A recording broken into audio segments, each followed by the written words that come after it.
ഇതിന്റെ എവിടെയൊക്കെയാണാവോ പഞ്ചർ? ആ അതൊന്നും.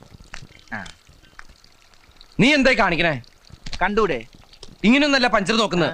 ഈ ട്യൂബ് എടുത്ത് വെള്ളത്തിൽ താഴ്ത്താ, അപ്പൊ ഇങ്ങനെ കൊമളകൾ വരും. അവിടെ പഞ്ചർ ഉണ്ടാവും. ഒരു ഇറുക്കിലെടുത്തോണ്ട് കുത്തുക. പഞ്ചർ കണ്ടുപിടിക്കാൻ എന്നെ പഠിപ്പിക്കൊന്നും വേണ്ട, എനിക്കറിയാട്ടാ. ബസ് മുതലോട് തർക്കുത്തരം ചവിട്ടിട്ട് പറയടാ, ബാക്കി പറയടാ. എന്താ കൃഷ്ണേട്ടാ? കൈമൾ സാർ വന്നിട്ടുണ്ട്. എവിടെ?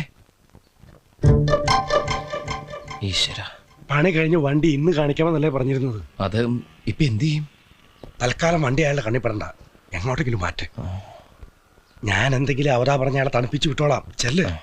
സുന്ദര, എന്താണത്? മുൾക്കിരീടം? ആ ഇതിപ്പോ എനിക്ക് മുൾക്കിരീടം പോലെയാണ്. മൊയിലാളിയല്ലേ പറഞ്ഞത് പഞ്ചറുള്ള സ്ഥലത്തേക്ക് ഇറുക്കിലൂത്തി കയറ്റി വെക്കാൻ? ഇത് മുഴുവൻ പഞ്ചറാ. ഇത് പഞ്ചർ ഒട്ടിക്കണ കാശുണ്ടെങ്കിൽ 3 പുതിയ ട്യൂബ് വാങ്ങാം. ഒന്നും അല്ല, ഈ കടയിലെ കാശാര് കൊടുക്കും. കടയിലോ? എന്തിന്റെ? അവിടെ നിന്ന് ഒരു ഫുൾ ചൂല് വാങ്ങിച്ചിട്ടാണ് ഇതിന്റെ അകത്ത് ഇറുക്കിൽ പണ്ടാരങ്ങി കുത്തിക്കയറ്റി വെച്ചത്.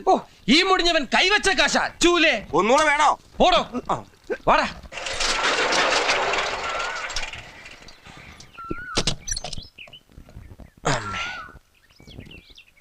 എത്ര നാളിങ്ങനെ പാത്തും പതിങ്ങി നടക്കേണ്ടി വരും എന്റെ പേടി.